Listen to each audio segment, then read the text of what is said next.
참. 우리 나이 들면 가족끼리 제일 힘들죠. 글쎄, 제 이름은 박혜자라고 해요. 올해 68이 됐네요. 결혼한 지 45년이 됐어요. 그 긴 세월 동안 제가 뭘 했는지 아세요? 1년에 12번 제사 준비였어요. 그것도 혼자서요. 우리 집이 종갓집이거든요. 큰 명절뿐 아니라 조상님들 기일이 매달 있었어요. 추석, 설날, 할아버지 기일, 할머니 기일, 큰아버지 기일, 시아버지 기일. 손가락으로 세어도 많아요. 다른 집은 1년에 두세 번이면 끝나는데 우리는 매달이었어요. 매달 새벽부터 장 보고 음식 준비하고 제사 지내고 뒷정리까지. 오랜 기간 한 번도 빠지지 않았어요. 시집 올 때 몰랐어요. 시어머니가 우리 집은 종가라 제사가 좀 많아 하시더군요. 처음엔 함께 했어요. 이건 이렇게 저건 저렇게 가르쳐 주셨어요. 힘들어도 배우는 거라 참았어요. 시어머니 돌아가신 후엔 혼자였어요.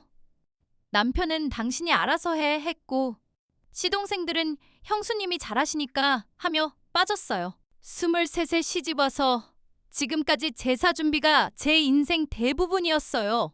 명절만 되면 가슴 답답했어요.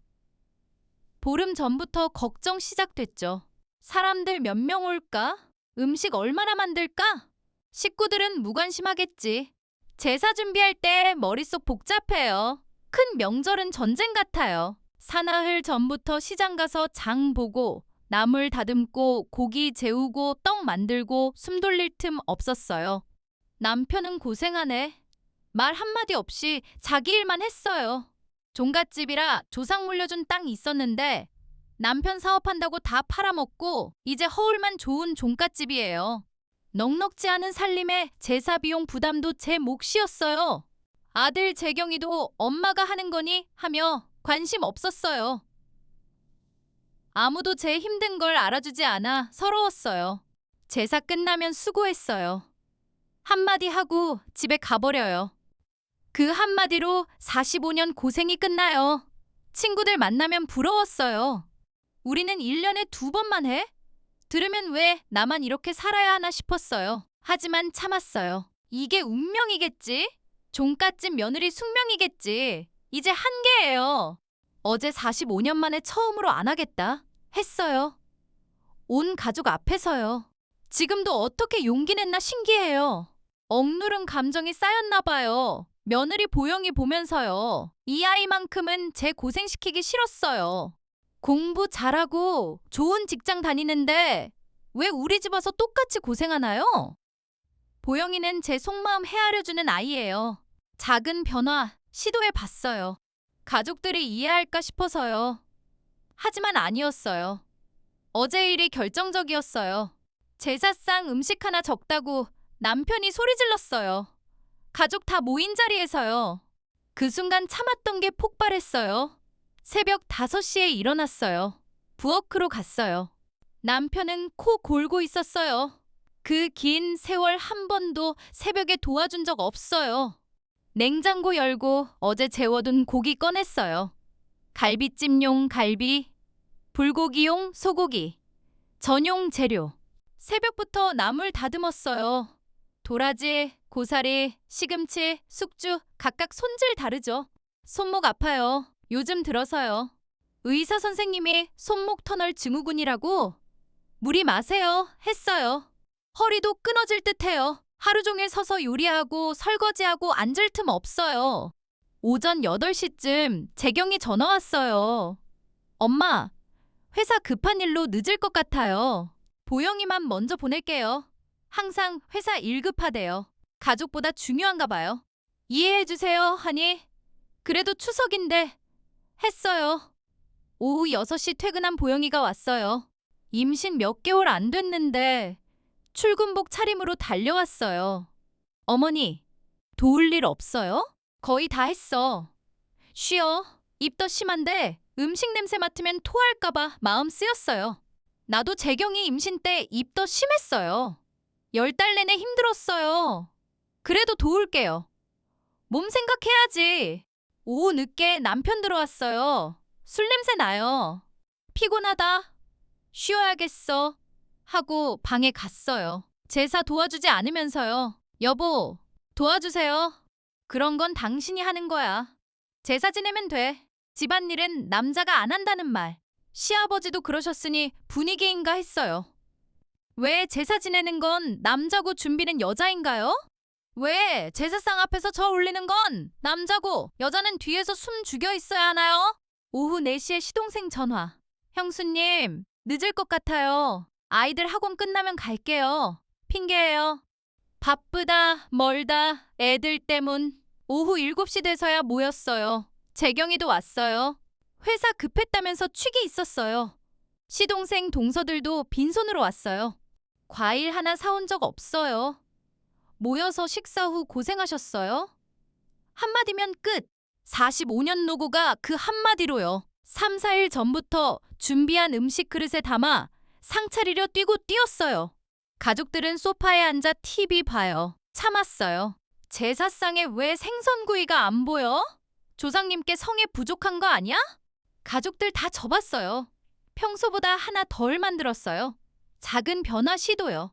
새벽 5시부터 준비했는데 하나 빠졌다고 화낼 필요 있어요. 제사가 장난이야? 온 가족 앞에서 창피하게 해. 창피하다고? 새벽부터 밤까지 혼자 준비한 제사인데 하나 빠졌다고요? 당신은 제사 때 뭘 했어요? 절 몇 번 올리고 끝이잖아요. 장 보는 거, 음식 만드는 거, 설거지, 새벽 일어나는 거, 하루 종일 서서 요리하는 거 다 제가 했어요. 시동생 동서들이 수군거렸어요. 언니, 왜 저래? 너무 나가네? 시누이 동서가 언니, 그래도 너무해요. 제사상에 음식 빠지면 어떡해요? 아버님 실망하실까? 한 번도 손 안 대고 음식 하나 빠졌다고 나무라는 거예요. 그 아버님은 당신 아버지잖아요. 시동생 민수가 형수님, 너무 심하게 말씀하세요. 우리도 바빠요. 저는 안 바빴나요? 일하고 아이 키우고 시부모 모시며 혼자 제사했는데 명절 때마다 늦게 와서 식사 후 친정 가잖아요. 우리 집엔 얼굴 비추기 힘들면서 바쁘다고요. 재경이가 엄마 아빠 화내실만 해요. 제사는 정성 중요한데 새벽부터 장 보고 하나하나 만드는 게 정성 아니에요? 하루도 빠지지 않고 한 게 정성 아니에요? 온몸 떨렸어요. 분노, 억울함, 서러움.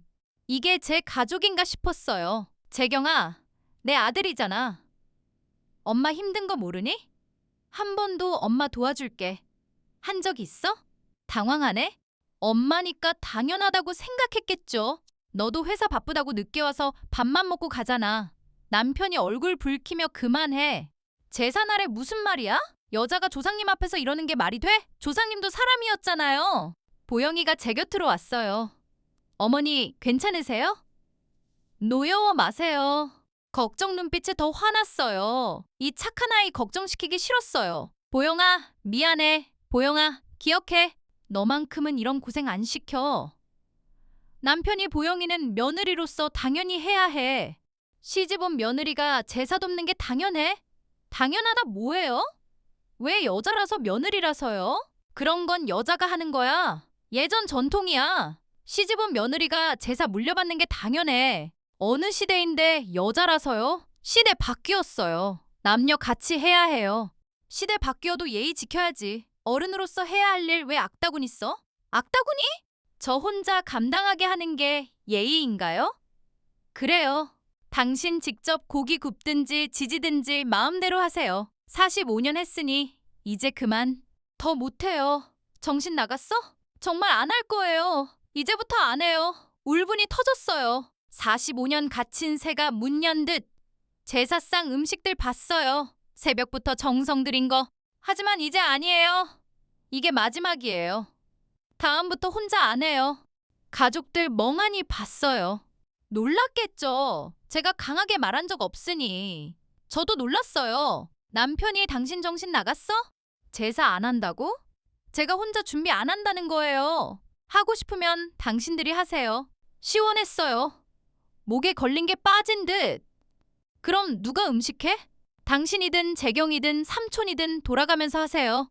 동서가 황당하게 언니, 우리는 요리 몰라요. 저도 시집 올 때 몰랐어요. 배우면서 했어요. 배우세요. 하지만 언니는 큰 며느리니까.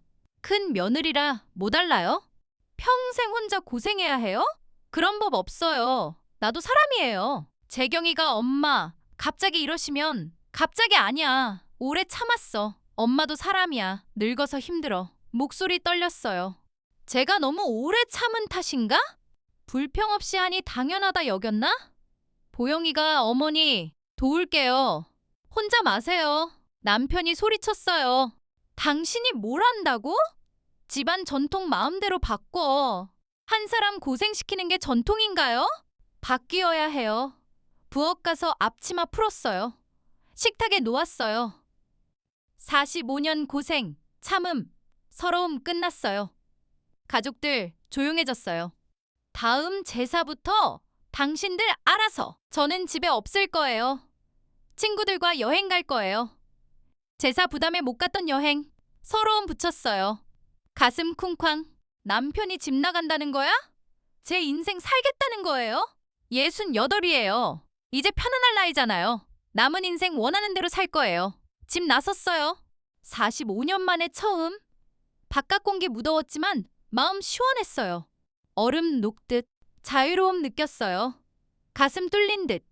공원 벤치에 앉았는데 보영이 따라왔어요. 어머니 괜찮으세요?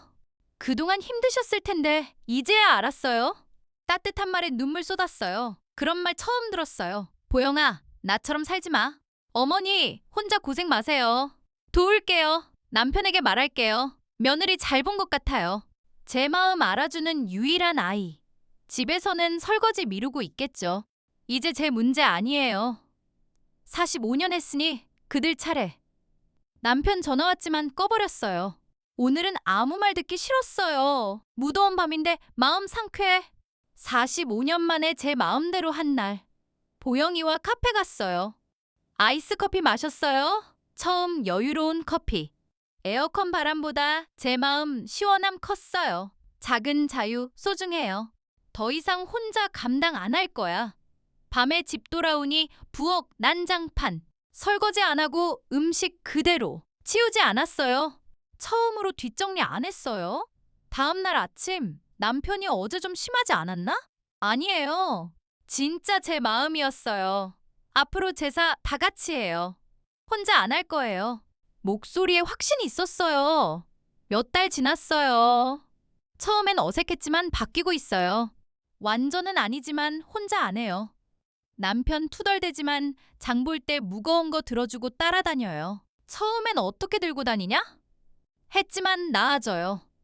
재경이도 제사 전날 일찍 와서 도와요. 처음엔 우왕좌왕했지만 이제 나물 다듬기 해요. 동서들은 잘 모르겠지만 당연하단 말 안 해요. 언니, 도울 일 없어요. 물어봐요. 보영이가 제 고생 안 해요. 부담 안 느껴요. 어머니 덕분에 줄었어요. 속 깊은 며느리 다행이에요. 지난 추석 달랐어요. 모두 도왔어요. 남편 장보기. 재경이 나물 다듬기, 동서들 음식 하나씩 가져왔어요. 이래야 가족이죠. 제사는 함께 하는 거예요. 68에 목소리 낸 게 늦었지만 후회 안 해요. 이제 함께 하니. 요즘 서예 배워요. 제사 바빴던 손으로 글씨 쓰네요. 지난주 제주도 여행 다녀왔어요. 여유 없어 못 갔던 여행 꿈 같았어요. 지난달 보영이가 건강한 아들 낳았어요. 손자예요. 이 아이 자랄 때 가족 함께 제사 볼 거예요. 그게 보람이에요. 항상 남 위에 살았으니 이제 나 위에 살 권리 있어요. 남은 인생 원하는 대로요. 여러분, 제 이야기 들어주셔서 고마워요. 나이 들어도 참지 마세요. 자신의 목소리 내세요. 그게 행복으로 가는 길이에요. 건강히 지내세요.